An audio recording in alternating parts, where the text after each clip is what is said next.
Olá pessoal, tudo bom? Sou o professor Nelson Adrien e venho aqui rapidamente falar um pouco sobre revisionismo histórico.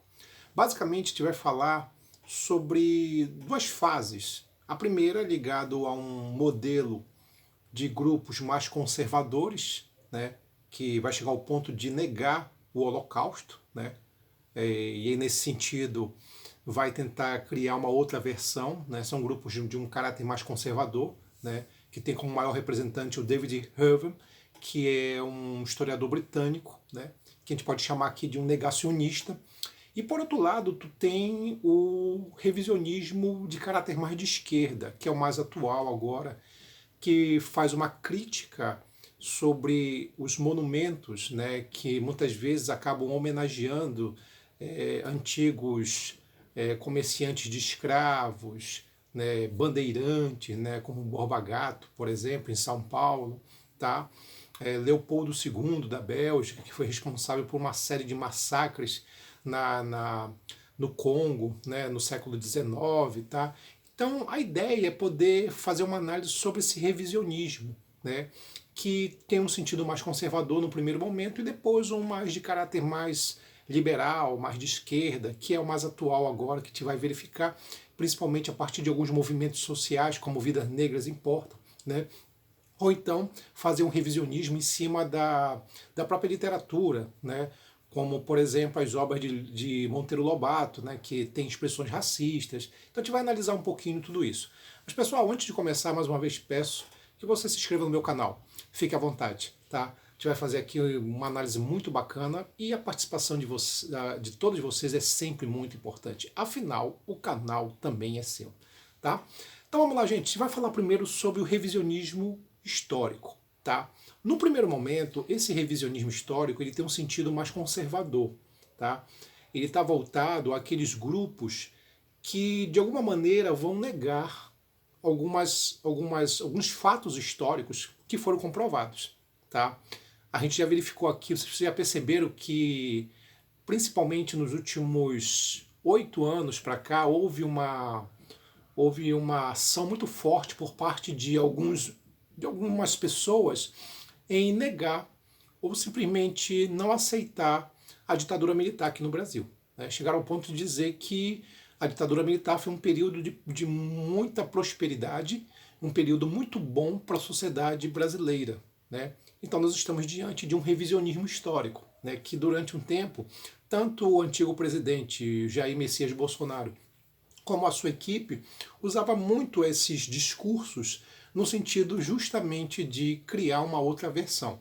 Claro, a gente vai dizer assim, ah, Nelson, o início vem a partir daí. Não, isso é muito antes. A gente vai perceber que lá ainda, no começo do século XX, esse revisionismo era muito forte, né? Por exemplo, no regime nazista, né, a propaganda nazista, que era muito forte, ela vai, por exemplo, criar versões da história, quer dizer, a sua própria interpretação, né, sua própria visão, digamos assim. Tá? Então isso é um revisionismo histórico que muitas vezes vai interpretar do seu jeito, da sua forma, a história oficial.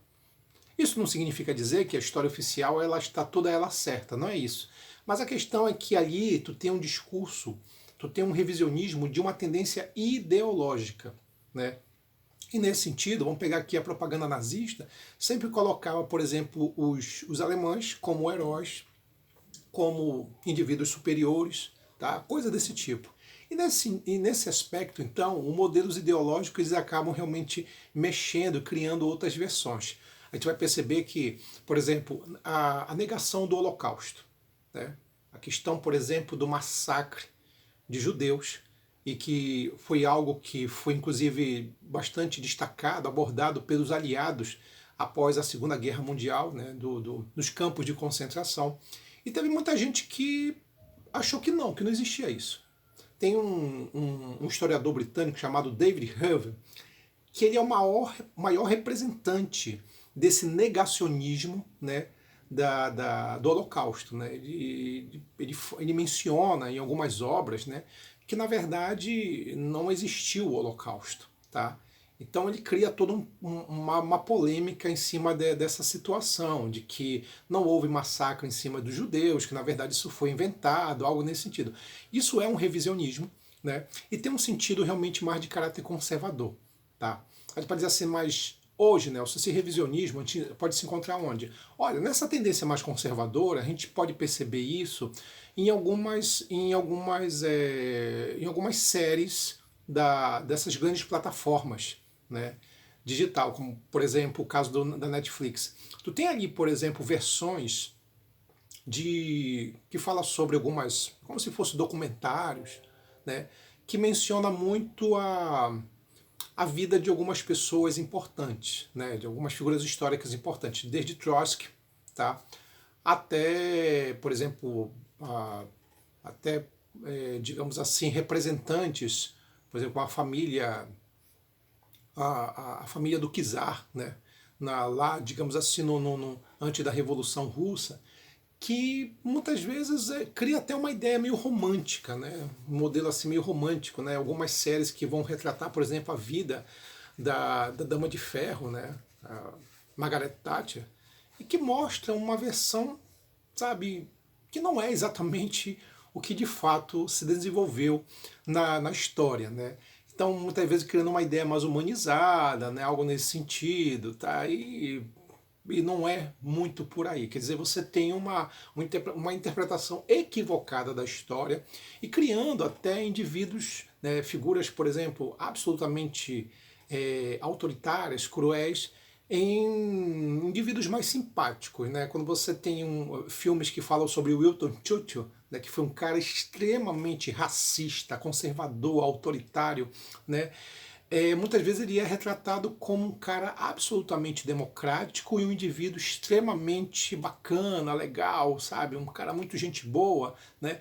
E aí a gente pode falar que existe ali um certo revisionismo, né? De criar uma malha talvez mais humanizada do Winston Churchill, que na verdade não é bem assim, né? Não é dessa maneira. Então, nesse sentido, gente, você vai perceber que o revisionismo histórico, ele se desenvolveu aqui no Brasil, como eu disse para vocês, nos últimos 8 anos, né? Esse revisionismo foi muito em cima principalmente da ditadura militar, né? Mencionando alguns defensores do regime militar, mencionando que não existia um Estado autoritário, né? E que o período foi um dos melhores da República, digamos assim, né? Então, muitos agentes do governo criaram essa ideia, essa versão, né? Tá? E é claro, esse revisionismo ele está ligado muito ao negacionismo, porque a gente percebe que isso aconteceu principalmente no regime, no governo de Bolsonaro, onde nós tivemos, na verdade, essa postura tanto revisionista como negacionista, né? E veja que necessariamente você não precisa, por exemplo, se a gente assim, se eu sou cientista eu não posso ser negacionista. Não é bem assim, isso aconteceu, né? Vários, digamos assim, médicos que eram contra a vacina, isso no período do auge da pandemia, digamos assim.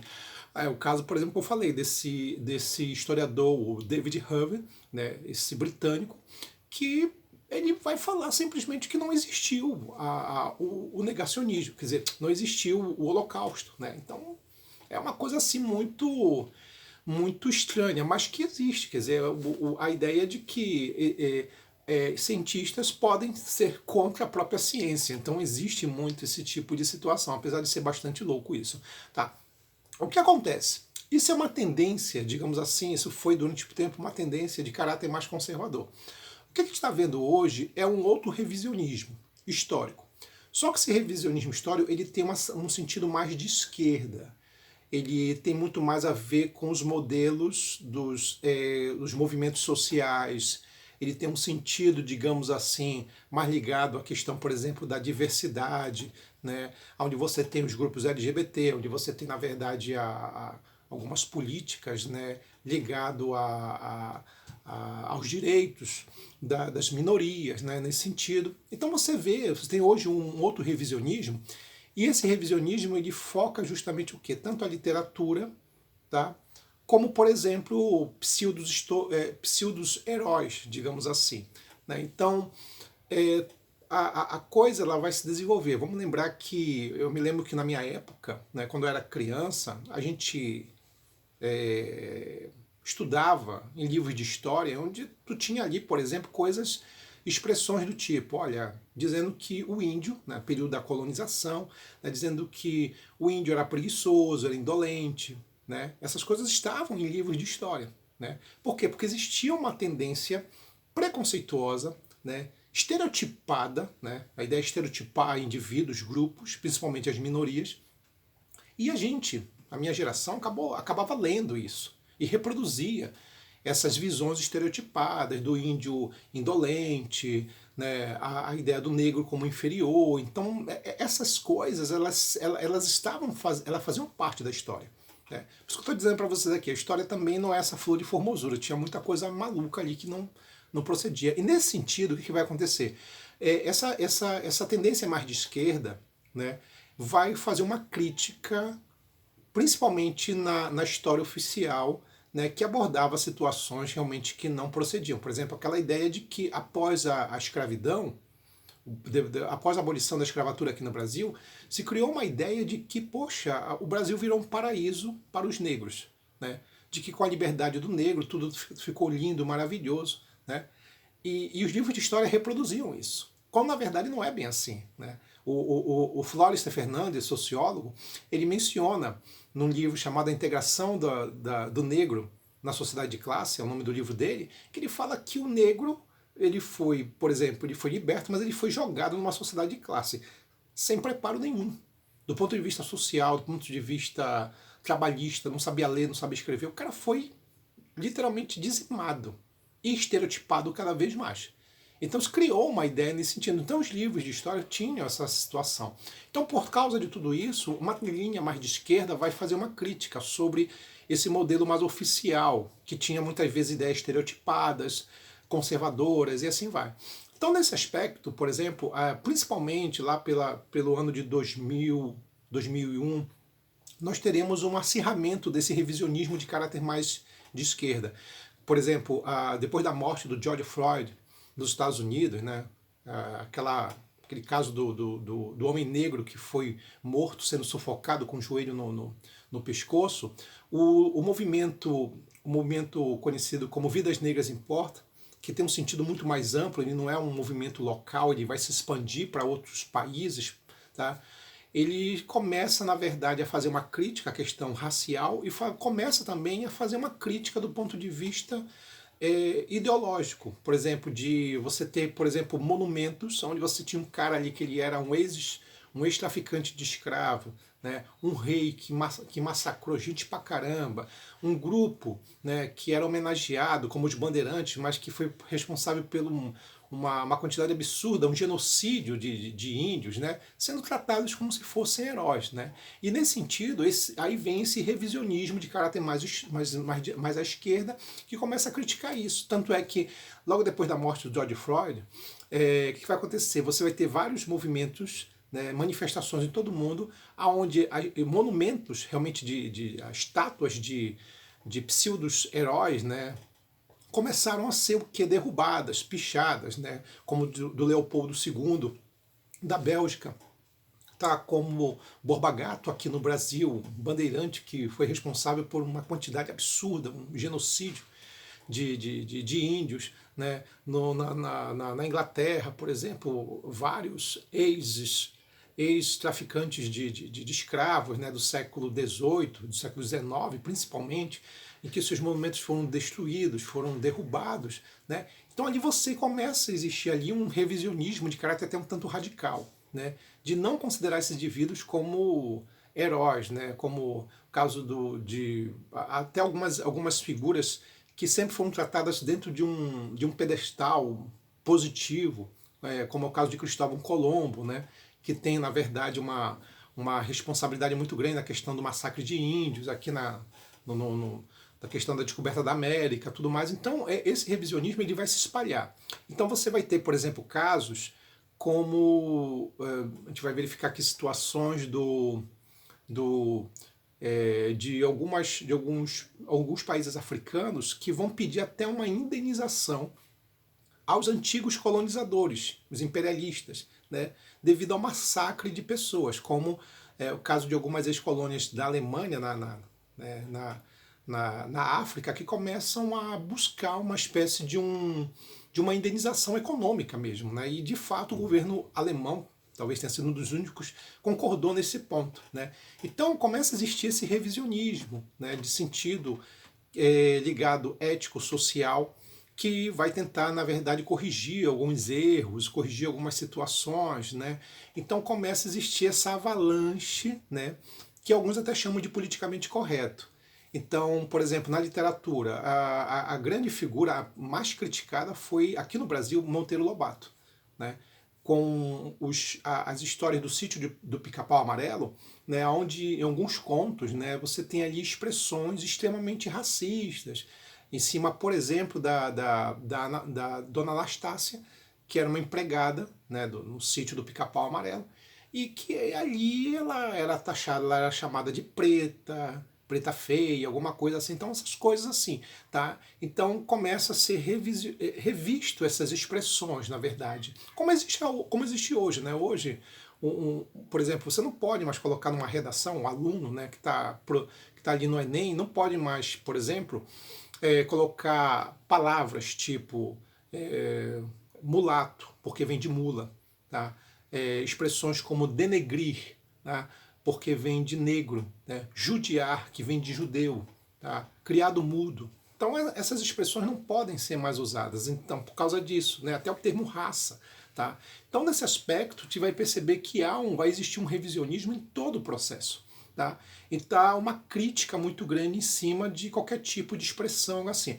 A minha crítica, aí é uma crítica pessoal minha, é assim, a gente precisa ter um pouquinho de cuidado, porque parece também que quando a gente começa a revisionar tudo, a gente começa a criar, digamos assim, começa a fazer uma caça às bruxas. Tá? Em defesa ao Monteiro Lobato, vamos verificar, as expressões que ele usa são racistas, mas ele tem que entender que ele fazia parte de uma época. E na época em que ele viveu, essas expressões elas eram muito comuns. Tá? Na sociologia a gente chama isso de personalidade social, quer dizer, o indivíduo reproduz uma sociedade daquela época. Né? Então não é que a gente tem que demonizar o escritor, mas entender que na verdade ele viveu num período, eu não estou aqui defendendo Monteiro Lobato, mas Monteiro Lobato na questão, por exemplo, das expressões racistas, mas o período em que ele viveu e a mentalidade das pessoas era aquilo, infelizmente. Tá? Quando a gente fala, por exemplo, do nazismo, a questão do antissemitismo, vamos lembrar de novo que o antissemitismo, quer dizer, ele era muito forte na Europa, que o nazismo ele vai reproduzir uma coisa que era muito forte no período, tá? Que era o semitismo que existe desde a Idade Média. De novo, não estou defendendo o nazismo, estou querendo verificar que, independentemente da situação, se existisse nazista ou não, o antissemitismo ia se tornar muito forte. Tem até um livro de um historiador alemão, que é a expressão, o nome do livro é Os Cúmplices de Hitler, em que ele fala que, por exemplo, a população alemã, no período do nazismo, né, ela basicamente ela não foi, muitos não foram obrigados a perseguir judeus, que muitos por conta própria, por vontade própria, por opção, foi lá e começaram a caçar, começaram a prender e a maltratar os judeus. Certo? Então ele fala sobre a cumplicidade da população que era extremamente antissemita, tá? E que fez aquela barbaridade, não propriamente por causa do regime nazista, mas sim porque havia um regime de preconceito muito grande. Logo, o que esse historiador tenta mostrar é que o regime nazista ele foi cruel, mas que a população também foi cruel e foi cúmplice, né, pela ideia justamente de um antissemitismo. Então, o que eu tento mostrar aqui para vocês é que o revisionismo histórico, essa parte mais de esquerda agora, ela tem a sua importância. Mas a questão é que quando você começa a avaliar e taxar tudo como uma coisa só, como aquela coisa, eu sou bem e existe só os demônios do outro lado, fica complicado.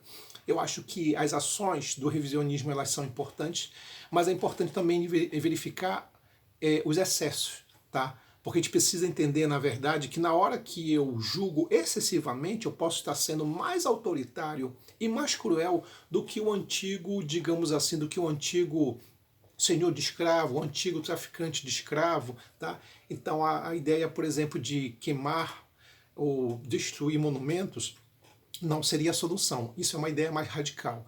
E a ideia é que você possa rever realmente e mostrar uma outra perspectiva dentro do modelo do revisionismo. Então aqui, gente, a gente falou desses dois revisionismos, um de caráter mais de direita, conservador, e esse que é o mais atual, o mais presente, né, que muitos chamam de politicamente correto, e que fala muito sobre esse modelo social, né, dessa transformação e de uma nova interpretação da história, certo? Que é louvável, mas que não pode ser radical e violento demais, tá bom? É isso, pessoal, a gente fica hoje por aqui.